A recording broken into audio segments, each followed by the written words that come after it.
कर रही है। और आज का जो टॉपिक है हमारा वो हम आज करेंगे लारावेल के अंदर एचटीटीपी रिक्वेस्ट मेथड। तो सबसे पहले जानते हैं कि एचटीटीपी क्या है। देखिए, एचटीटीपी जो है वो एक हाइपर टेक्स्ट ट्रांसफ़र प्रोटोकॉल है। और जैसे हम कोई भी बंदा या कोई यूज़र किसी वेबसाइट पे विज़िट करता है, तो कई बार हम डाटा को डाउनलोड कर रहे होते हैं ना, और कई बार अपडेट, डिलीट और डाटा को सबमिट भी करते होते हैं। तो उस उसके जो उस पर्पस में यूज़ होता है उसमें एचटीटीपी रिक्वेस्ट यूज़ होता है। और इसके कुछ मेथड्स होते हैं जैसे get, post, put, delete, head, patch and options. और बेसिकली कॉमन जो 4 हैं, गेट, पोस्ट, पुट, डिलीट, वो सबसे ज़्यादा यूज़ होते हैं। ठीक है।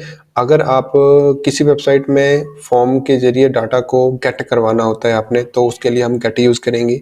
अगर हमने डाटा को सेव करवाना होता है तो हम पोस्ट यूज़ करेंगे। अगर हमने अपडेट और एडिट करवाना होता है तो हम पुट यूज़ करेंगे। अगर हमने डिलीट करवाना होता है तो डिलीट। ऐसे ही सेम केस एपीआई में, अगर आपने एपीआई के थ्रू किसी भी चीज़ का डाटा जो है गेट करवाना है तो आप गेट यूज़ करोगे।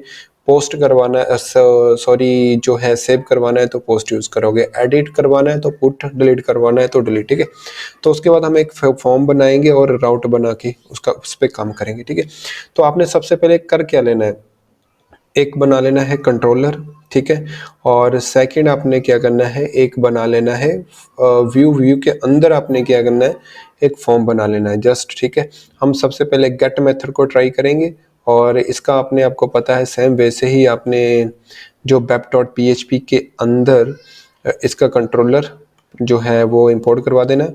और उसके बाद फिर आपने दो राउट बनाने, एक कंट्रोलर का राउट बनाना है, एक व्यू का राउट बनाना है। तो आपको पता है क्योंकि हमने बहुत सारी वीडियोस में किया भी हुआ है कि राउट कैसे बनते हैं, व्यू का राउट कैसे बनता है, कंट्रोलर का राउट कैसे बनता है, और कंट्रोलर को इंपोर्ट कैसे करवाया जाता है। ठीक है।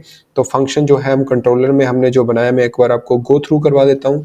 देखो, सबसे पहले क्या किया, फंक्शन सेव के अंदर वैसे ही मैंने एक मैसेज प्रिंट करवा दिया सेव डाटा के। जब भी हमारे पास कोई फॉर्म होगा, जो मैं यहाँ इनपुट के अंदर वैल्यू टाइप करूँगा, सबमिट करूँगा, तो वो जो है एक मैसेज आ जाएगा कि your data has been saved. और ठीक है, तो ये उसका काम है। और इसी वाले से फंक्शन को आपको पता है कि कंट्रोलर के अंदर आपने देना होता है। तो दैट्स इट, ये तो आप कर लोगे क्योंकि हमने बहुत सारी वीडियोस में ये किया हुआ है। अब आते हैं हम गेट मेथड में। देखो, मैं चाहता हूँ कि मेरे ये जो फॉर्म का डाटा है, जो मैं ये डाटा यहाँ लिखूं तो मेरा डाटा गेट हो जाए। तो गेट देखें, क्या होता है कि हम फॉर्म के डाटा को यूआरएल में गेट करवा सकते हैं। तो बेसिकली ये सिक्योर तो नहीं है, बट फिर भी हमने करना है क्योंकि हम किसी फॉर्म का डाटा भी तो गेट करवा सकते हैं ना। और तो इसलिए हमको करना पड़ेगा। तो मैं क्या करता हूँ, यहाँ मैं कोई पासवर्ड डाल देता हूँ। ठीक है। और जब मैं यहाँ सबमिट करूँगा तो एक मैसेज आएगा, डाटा सेव्ड। और आपका जो मैसेज होगा, देखिए यूजर नेम ये है एंड पासवर्ड 1234567 8। और उसके बाद सबमिट चला गया। ये क्या हो गया, हमारा डाटा गेट हो गया। ठीक है। तो इसको मैं असेस भी कर सकता हूँ। तो दैट्स इट, इसको हम बोलते हैं गेट मेथड। तो अब हम बात करते हैं कि पुट मेथड को हम कैसे यूज़ करेंगे। देखिए, ये है हमारे पास गेट। तो मैं क्या करूँगा, यहाँ सबसे पहले लगाऊंगा पोस्ट। ठीक है। तो पोस्ट लगा के फिर मैं क्या करूँगा, ये जो मेरा फॉर्म है मैं यहाँ यूज़ करूँगा। आपको पता है कि हमने एक रिक्वेस्ट और पोस्ट मेथड भी यूज़ किए थे लारावेल के अंदर। तो अगर वो आपने कर लिए तो आपको इजी हो जाएगा। ठीक है। अगर हमने किसी फॉर्म का डाटा पोस्ट करवाना होता है तो आपको पता है कि हम साथ में एक टोकन भेजते हैं लारावेल के अंदर। तो उस टोकन का जो नाम है CSRF। ठीक है। तो ये मैं करूँगा। अब देखें डाटा जो मेरा कैसे सबमिट होगा। मैं इसको दोबारा रिफ्रेश करता हूँ एंड अभी लोड ले रहा है। तो मैं यहाँ कोई भी डाटा जैसे मैं दोबारा फिल करता हूँ, 1 2 3 4 5 कर देता हूँ। ठीक है। जब मैं इसको सबमिट करूँगा तो अब देखें डाटा मेरा सबमिट हो गया। तो ये क्या बोल रहा है कि get method is not supported for this route. तो एक चीज़ और करनी है आपने, ये जो मेथड है तो आपको यहाँ भी पोस्ट करना पड़ेगा। ठीक है। तो मैं यहाँ पोस्ट कर देता हूँ। अगेन रिफ्रेश करते हैं इसको।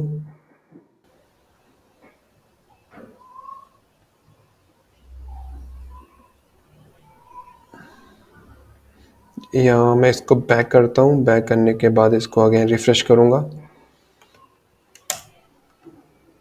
और अब हम डाटा को भेजते हैं। जैसे मैं कुछ भी भेजूँ यहाँ और पासवर्ड में कुछ भी भेज देता हूँ, सबमिट करूँगा तो डाटा मेरा सेव हो गया और अब डाटा आना चाहिए CSRF के अंदर, बट वो आया नहीं है ना। इसको मैं पोस्ट ऐसे कर देता हूँ and my user @CSRF okay है। इसको मैं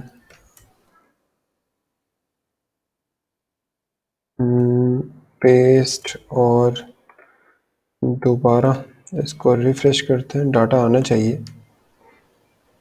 सॉरी गाइज, वो डाटा आएगा कैसे, क्योंकि हमने जो कंट्रोलर बनाया था वो डाटा तो फिर उसको इनपुट में डाटा मिल ही नहीं रहा, तो वो कैसे शो करेगा ना।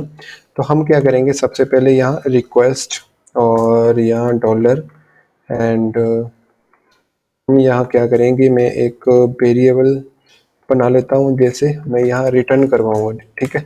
रिटर्न $REQ के अंदर मैं करवा दूंगा यहाँ इनपुट, दैट्स इट। अब डाटा आएगा हमारा, क्योंकि हमने अब इको तो हटा दिया, सॉरी सेव जो था।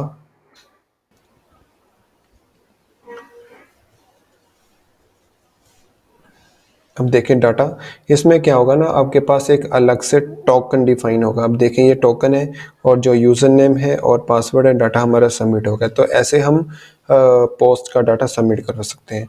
और अब हमने करना है, मतलब पुट हम कैसे यूज़ कर सकते हैं, जिसको बोलते हैं एडिट जो भी है। तो उसके लिए हमको यूज़ करना पड़ेगा, मैं यहाँ कर दूंगा पुट, ठीक है। और उसके लिए हम एक और मेथड यूज़ करेंगे, तो मैं यहाँ यूज़ करूँगा @ और उसके लिए जो हम मेथड यूज़ करेंगे, मेथड अंडरस्कोर फील्ड एंड इसके अंदर सिंगल कोटेशन में पुट, ठीक है। तो आप ऐसे इसको कर सकते हो। और सेम केस में अपने web.php के अंदर जाना है और यहाँ मैं कर दूंगा पुट, दैट्स इट। आपका जो डाटा होगा वो चला जाएगा। एंड बैक में रिफ्रेश करता हूँ और अब इसमें क्या प्रॉब्लम होगी, पुट, और इसको बैक में रिफ्रेश करता हूँ और यहाँ मैं दोबारा इसको रिफ्रेश करता हूँ। एक बार चेक कर लेते हैं, पुट वेब ये हो गया, तो इसको मैं वैसे ही कर देता हूँ पुट,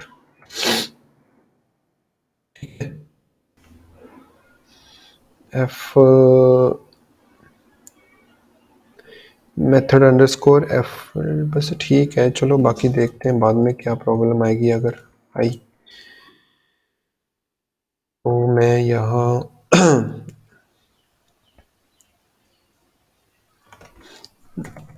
ठीक और वैसे ही मैंने पास किया और the cut method is not supported, but यार ये तो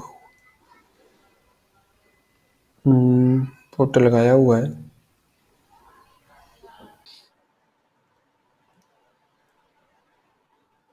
तो एक बार हम फिर दोबारा टेस्ट करके देख लेते हैं। जैसे माई यूज़र है ये पुट राउट और मैं यहाँ कर देता हूँ पोस्ट, ठीक है। और CSRF को अगेन लगा देते हैं हम, मैंने Ctrl Z कर दिया, वो आ गया, ठीक है। और अब इसको दोबारा टेस्ट करके देखते हैं, रिफ़्रेश किया और हो जाए यार जल्दी। जैसे मैं यहाँ टाइप करता हूँ एंड 5, जब मैं सबमिट करूँगा तो अब देखें डाटा जो है चला गया एंड मेथड पुट है और टोकन भी साथ में गया, क्योंकि CSRF के बिना नहीं होगा। तो एक बात मैं आपको और बता दूं कि जब आप फॉर्म पे जाएंगे तो इंस्पेक्ट करेंगे ना, इंस्पेक्ट करने के बाद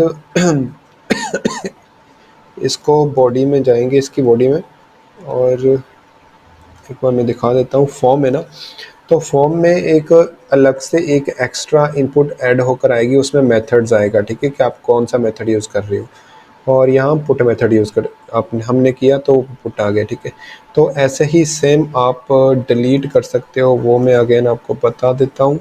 जैसे डिलीट, ओके। और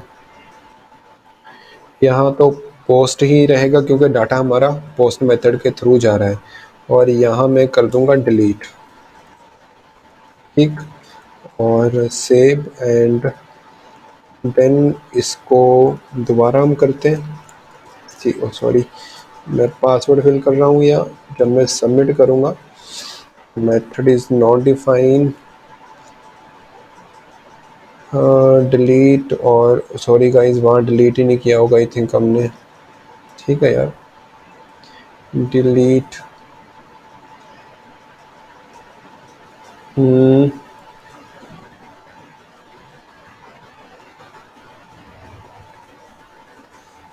ऐसे करना चाहिए। और इसको मैं दोबारा करता हूँ तो लोडिंग बहुत लेता है। रिफ्रेश, जैसे मैंने किया, और एंटर। डाटा चला गया और मेथड हमारा डिलीट आ गया। अब इसको हम दोबारा इंस्पेक्ट करके देखते हैं। एंड मैं एलिमेंट में जाऊं, सॉरी सॉरी सॉरी, हमने फॉर्म को करना था ना, तो इसको मैं यहाँ से हटा देता हूँ। और ये राइट क्लिक किया, इंस्पेक्ट में गए एंड बॉडी में गए, फॉर्म में गए, ठीक है, हमारा ये आ गया। और वैल्यू डेट, यहाँ तो मेथड तो पोस्ट ही रहने वाला है क्योंकि डाटा जो है हमारा फॉर्म में पोस्ट मेथड के थ्रू जा रहा है। तो ऐसे ही आप जो है नेक्स्ट मेथड्स यूज़ कर सकते हो, जैसे कि पैच है और ऑप्शंस है, ठीक है। हेड तो बाय डिफ़ॉल्ट जाता ही है। तो ये था आज की वीडियो में कि हमने कंट्रोलर्स जो है मेथड्स को कैसे बनाया और कैसे यूज़ किया और कैसे डाटा को जो गेट पोस्ट को डिलीट किया, ठीक है। तो फिर अगर आपको ये वीडियो अच्छी लगी तो प्लीज़ लाइक शेयर सब्सक्राइब कर देना। फिर मिलते हैं नेक्स्ट वीडियो में। Bye bye.